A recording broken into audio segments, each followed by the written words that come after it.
sebenarnya yang utama itu kunci usaha harus siap akan kerugian, siap akan problemnya akan dihadapi. Tapi dari persiapan itu kita juga harus cari solusi. Solusi gimana caranya di saat kita dapat ujian itu kita cari jalan keluarnya. Kalau untuk peternakan ini awal mulanya itu sebenarnya dari kita melihat kebutuhan akan market telur itu.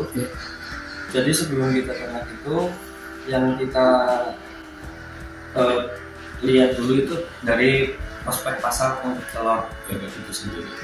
Sebelum kita ternak bebek, kita malah jualan telur dulu, Mas. Setelah melihat potensi pasar itu, baru kita mulai usaha ternak bebek. Market sendiri sebetulnya kan kayak problem terbesar untuk peternak itu di market. Soalnya kalau dibilang kebutuhan akan telur bebek itu kan masih dibilang bukan kebutuhan pokok ya, tapi kebutuhan khusus. Terus problem utama untuk harga jual telur itu karena kita bersaingan ada sistem bebek angon, ada sistem bebek intensif. Kalau untuk bebek insentif seperti ini kan setiap harinya harus ada biaya untuk pakan. Biaya untuk pakan di kandang insentif seperti ini terbesar itu untuk pakan. Kalau untuk bibit, sekarang kan posisi harga bibit itu 85.000 per satu ekor untuk siap puluh. Tapi di situ masih ada, setelah bebek tidak produksi itu kan masih ada nominalnya, masih bisa dijual. Tenangnya peternak itu kalau udah bisa gimana caranya itu menghemat biaya untuk pakan. Kalau untuk jalur dari telur hasil produksi dari megang farm, untuk utama kita memang ada kerjasama dengan PT.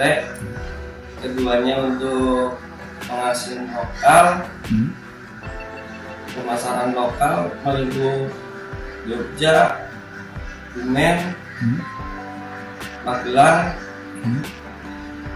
terus Slawi, Jakarta, Bogor, Tangerang, Bandung. Kalau untuk permintaan sebelumnya kita nggak pernah bisa menutupi permintaan. Sebetulnya kalau untuk market sendiri, kalau kekuatan kita itu di kisaran 30.000 sampai 40.000, tapi permintaannya itu 100.000 lebih per minggu. Kalau dari 2 tahun kita ngalamin siklus untuk telur itu biasanya musiman, Mas.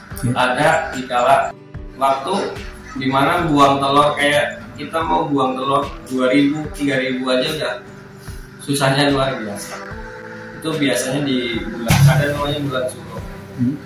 Kebutuhan akan telur itu menurun terus berbarengan sama bebek yang sistem angon itu sendiri. Kan banyak sawah yang sehabis panen. Nah, di situ kan kayak mereka ternak tanpa biaya, itu hanya tenaga. Harga jual itu biasanya turun di sini. Untuk permintaan tertinggi itu menjelang Lebaran. Ya siklusnya sebenarnya cuma kisaran 2 bulan kita susah untuk menjual telur. Tapi kan alternatifnya juga market kita udah bisa dibilang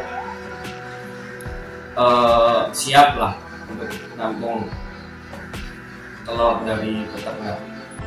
Pasar sih belum pernah tercukupi, permintaan nggak pernah tercukupi.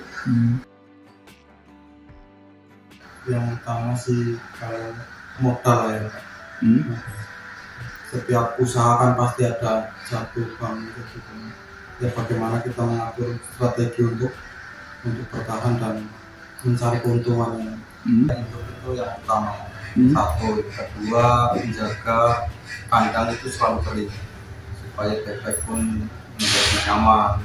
Produktivitas telur nanti kalau bebek nyaman, kandang kering, insya Allah ya bagus. Kalau sekarang populasi kandang binatang farm itu 1975.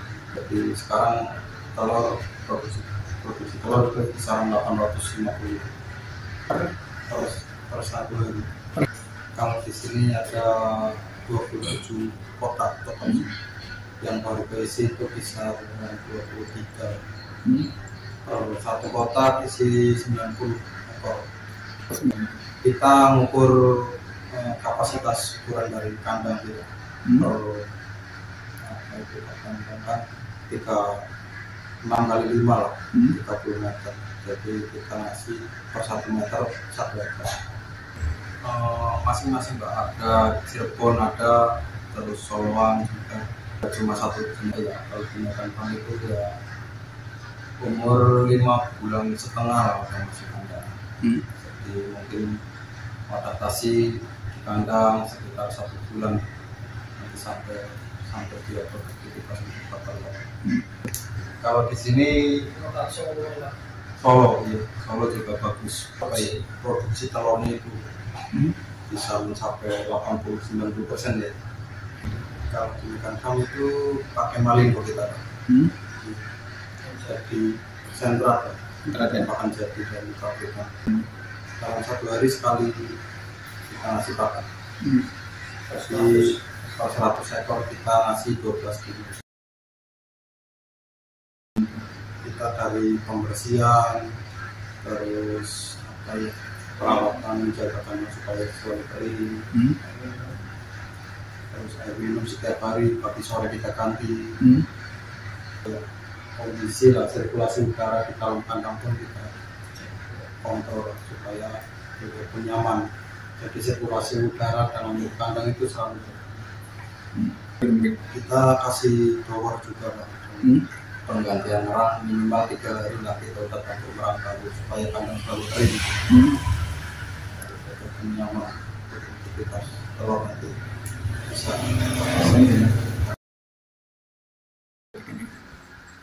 Musim cuaca hujan, kalau pergantian musim juga ngaruh.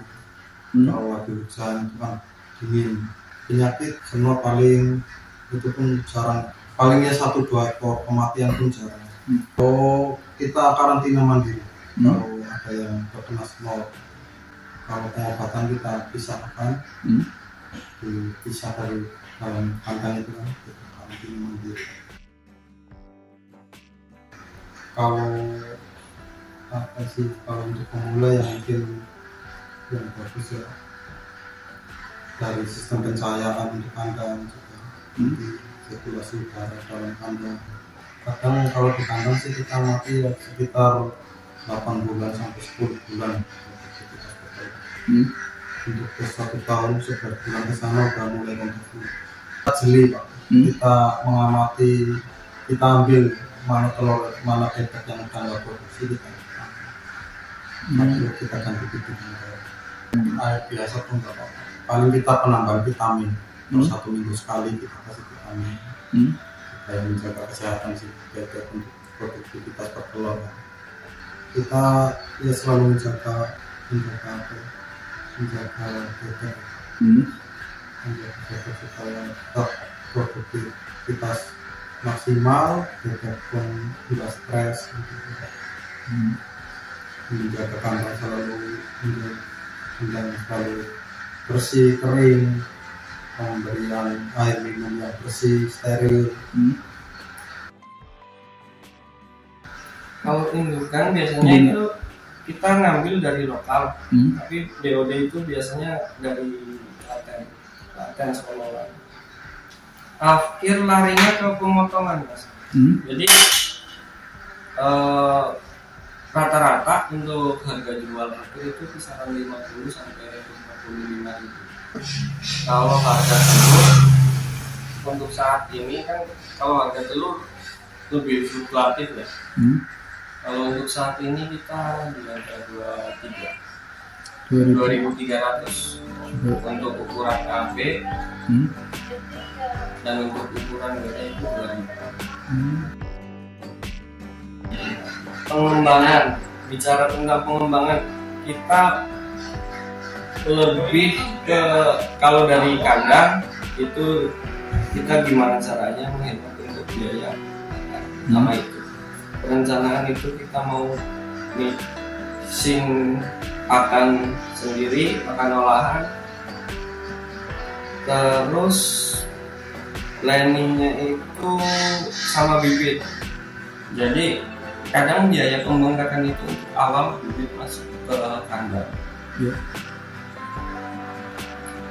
Kita antisipasinya itu bibit sama di pakan. Pakan perencanaan mau olah sendiri, mixing sendiri, keluar jadi pellet agar tetap pakan walaupun olahan tetap kering. Maksudnya kita cetak jadi pellet biar kalau untuk populasi 2.000 3.000 kan susah kalau kita harus ngaduk pakai olahan basah. Jadi kita bikin pellet satu kali produksi untuk periode mungkin 1 minggu atau 2 minggu, keseharian tinggal kita timbang untuk takaran pakan per sekatnya. Untuk saat ini kita jadi, tapi planning ke depan rencananya mau ke arah penghematan biaya di pakan. Sebenarnya itu kalau ternak bebek itu 55% itu hanya mengganti pakan agar bebek itu mandiri. Selebihnya baru sisa keuntungan. Sebenarnya kalau untuk bicara tentang keefektifan dalam 1 meter persegi itu, kalau untuk musim penghujan itu lebih baik 1 meter persegi itu 2. Kenapa pertimbangannya 1 meter persegi 2 ekor itu sama amoniak. Utama problem untuk bebek amoniak, begitu amoniak tinggi pasti bulu itu kita ngelihat kayak kotor, utama itu. Terus cara untuk bulu biar tidak cepat molting itu salah satunya ya kita jaga amoniak itu. Makanya kalau bisa malah setiap melihat basah itu kita angkat, yang basah kita tabur sekam ataupun dari serbuk gergaji untuk alas kandang. Kalau untuk musim kemarau seperti ini 1 meter persegi 3 juga masih bagus. Tapi kalau untuk musim penghujan ya pasti basah. Utama juga untuk masalah pencahayaan di kandang itu seenggaknya 30-40% itu matahari masuk ke wilayah kandang agar amoniak ataupun sisaan dari bebek minum itu bisa kering. Kalau untuk persaingan atau di penjualan gitu, itu mungkin lebih ke sama telur awan ini. Tapi kita kan juga ada yang kita jual itu dari warna kuning telur. Terus kayak kita kan menjaga kuning telur itu agar tetap oranye kan. Kita jualnya di kuning telur. Nah, kalau untuk membuat kuning telur jadi oranye itu faktor utama itu pakan. Pakan kalau seumpama kita pakai sentrat, kita pakai olahan, itu kita milih sentrat yang ada kandungan karopil rednya.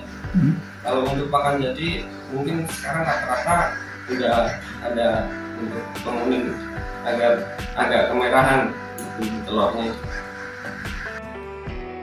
Kalau untuk peternak bebek saat mengalami rontok bulu itu sebenarnya tergantung dari peternak itu sendiri.